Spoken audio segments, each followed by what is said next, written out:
പ്രവേശന പരീക്ഷാ ഫലവുമായി ബന്ധപ്പെട്ട ഹർജികൾ സുപ്രീം കോടതി നാളേക്ക് മാറ്റി.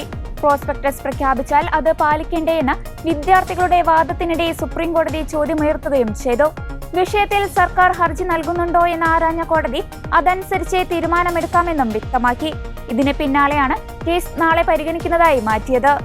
കീം പ്രവേശനത്തോടനുബന്ധിച്ചുള്ള റാങ്ക് പട്ടിക റദ്ദാക്കിയ ഹൈക്കോടതി വിധിക്കെതിരെയാണ് സുപ്രീം കോടതിയിൽ ഹർജിയെത്തിയത്. കേരള സിലബസ് വിദ്യാർത്ഥികൾ നൽകിയ ഹർജിയും CBSE വിദ്യാർത്ഥികൾ നൽകിയ തടസ്സ ഹർജിയുമാണ് PS നരസിംഹ, AS ചന്ദൂർക്കർ എന്നിവരുടെ ബെഞ്ച് പരിഗണിച്ചത്. ഹൈക്കോടതി വിധിയും പുതിയ റാങ്ക് പട്ടികയും റദ്ദാക്കണമെന്നാണ് കേരള സിലബസ് വിദ്യാർത്ഥികൾ ആവശ്യപ്പെട്ടത്. ഹൈക്കോടതി വിധി അടിയന്തരമായി സ്റ്റേ ചെയ്യണമെന്നും വിദ്യാർത്ഥികൾ ആവശ്യമുന്നയിച്ചു. കേരള സിലബസ് വിദ്യാർത്ഥികൾക്കായി മുതിർന്ന അഭിഭാഷകൻ പ്രശാന്ത് ഭൂഷണാണ് ഹാജരായത്.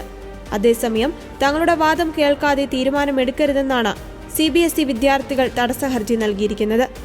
പ്രോസ്പെക്ടസിൽ മാറ്റം വരുത്താൻ സർക്കാരിന് അധികാരമുണ്ടെന്ന സ്റ്റേറ്റ് സിലബസ് വിദ്യാർത്ഥികളും പ്രോസ്പെക്ടസിലെ മാറ്റം നിയമവിരുദ്ധമാണെന്ന് CBSE വിദ്യാർത്ഥികളും വാദമുയർത്തുന്നു.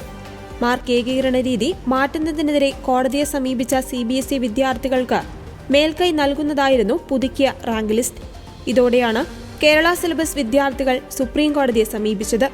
സർക്കാർ ഇക്കൊല്ലം പുതിയതായി നടപ്പിലാക്കിയ മാർക്ക് ഏകീകരണ ഫോർമുല നിയമവിരുദ്ധമെന്ന ഹൈക്കോടതി വിധിയെ തുടർന്നാണ് പഴയ ഫോർമുല പ്രകാരമുള്ള റാങ്ക് ലിസ്റ്റ് പ്രസിദ്ധീകരിക്കുവാൻ സർക്കാർ നിർബന്ധിതമായത്.